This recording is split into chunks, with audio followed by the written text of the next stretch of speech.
এক না হন আপনারা বাঁচতে পারবেন না। জোটবাঁধন তৈরি হন, ভাগ হবেন না। সন্দেশখালীর ন্যাজাটে 3 হিন্দুকে পিটিয়ে খুনের বর্ষপূর্তিতে ফের একবার শাহজাহানকে হুঁশিয়ারি দিলেন রাজ্যের বিরোধী দলনেতা শুভেন্দু অধিকারী।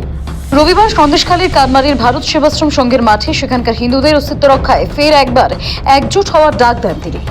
একই সঙ্গে দাবি করেন তৃণমূলকে রাজ্যের ক্ষমতা থেকে উৎখাত করা না গেলে হিন্দুদের ফের উদ্বাস্তু হতে হবে। আমি গোটা পশ্চিমবাংলার হিন্দুদের ঐক্যবদ্ধ হওয়ার আবেদন করব, কারণ হিন্দুরা যদি এক না হন আপনারা বাঁচতে পারবেন না। আপনারা দেখেছেন দুর্গাপূজা থেকে শুরু করে প্রত্যেকটা ধর্মীয় অনুষ্ঠানে কিভাবে পুলিশ এবং তৃণমূল কংগ্রেসের আশ্রিত জিহাদিরা আমাদের হিন্দুদের উপরে বাধা সৃষ্টি করে। বিরোধী দলনেতা বলেন শাহজাহানের দাদাগিরি অতীত করা হয়েছে, অতীতই থাকবে। কানমারি হত্যার বদলা নেওয়া হবে। হিন্দুদের একজোট হওয়ারও বার্তা দেন শুভেন্দু। নিশ্চিন্ত থাকুন, শাহজাহানের দাদাগিরি অতীত করেছি, অতীতই থাকবে। কাদের মোল্লা যে গর্তে তুমি থাকো না কেন, তোমাকে টেনে বের করে আইনের সাজা দেব। কাশ্মীরে ও এ রাজ্যের মুর্শিদাবাদে হিন্দুদের চিহ্নিত করে হত্যার ঘটনা নিয়ে ফের একবার মনে করান শুভেন্দু। কিভাবে পেহেলগাঁওতে বিতান অধিকারী সমীর গুহতের ধর্ম পরিচয় নিশ্চিত করে খুন করা হয়েছে তাও উল্লেখ করেন তিনি। এমনকি মুর্শিদাবাদের জাফরাবাদের দাঙ্গায় মৃত শিল্পী হরগোবিন্দ দাস ও তার ছেলের হত্যাকাণ্ডের কথা মনে করান তিনি। বলেন বামপন্থী হলেও হিন্দু ধর্মাবলম্বী হওয়ায় হামলাকারীদের হাত থেকে নিষ্কৃতি পাননি তারা। পেহেলগাঁও দেখেছেন তো, নতুন বিয়ে করেছে বিতান অধিকারী সমীর গুহর দেহ। বিতান অধিকারী আমাকে দেখে, তার স্ত্রী আমাকে দেখে বলছে, দাদা আমার মাথার সিঁদুর দেখে মেরে দিল। সমীর গুহর স্ত্রী বলছেন, শুভেন্দু ভাই তোমার দাদার হাতে হিন্দুদের তাগা ছিল,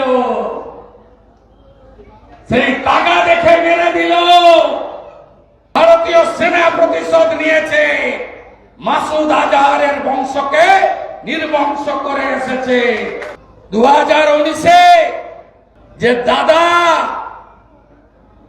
বামফ্রন্টকে ভোট দি, কিন্তু বামফ্রন্ট বলে মারেনি, হিন্দু বলে মরেছে। গলায় তুলসী ছিল, হরগোবিন্দ দাস চন্দন দাস প্রতিমা বাড়ায় মৃৎশিল্পী, তাই পশু কাটা ছুরি দিয়ে নৃশংসভাবে খুন করেছে। আপনারা ঐক্যবদ্ধ হবেন না, তাই সবাই ঐক্যবদ্ধ হন।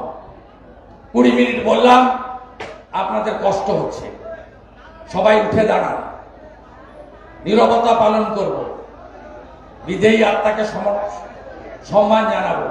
যেদিন বিজেপি আসবে এই রাজ্যে না, পরের মাসের 1 তারিখে 3000 ঢোকাবো। হিন্দু যদি বাঁচতে চাও, হিন্দু যদি বাঁচতে চাও। পাল্টা উন্নাও হাথরস মণিপুর হিংসার উদাহরণ টেনে বিরোধী দলনেতাকে পাল্টা তোপ দাগতে ছাড়েননি শাসক শিবির। উন্নাও, হাথরাস, প্রয়াগরাজ, মণিপুর, গোটা রাজ্যটা জ্বলছে, আবার নতুন করে অশান্তি শুরু হয়েছে। বিভিন্ন জায়গা যেখানে বিজেপি শাসিত লোকজন, মানে বিজেপি শাসিত রাজ্যে লোকজন এরকম অত্যাচার চলছে, অশান্তি চলছে, নারী নির্যাতন চলছে, তো সেইগুলোকে থামিয়ে তারপর দেখান না সেই জায়গাগুলো চলছে কি করে, ওড়িশায় এসব ঘটনা ঘটছে কি করে। ধর্মকে ভোট ব্যাংকের রাজনীতির হাতিয়ার হিসেবে ব্যবহার করা ভারতে নতুন নয়, কিন্তু এখন যেমন খুল্লা ধর্ম আর রাজনীতিকে মিশিয়ে ব্যবহার করা হয় তা অবশ্য আগে ছিল না। 26-এর ভোটের আগে এই ধর্মীয় রাজনীতি নিয়ে তৃণমূল বিজেপির তরজা অন্য মাত্রা নিয়েছে। হাসানুর উজ্জামানের রিপোর্ট, সময়, কলকাতা।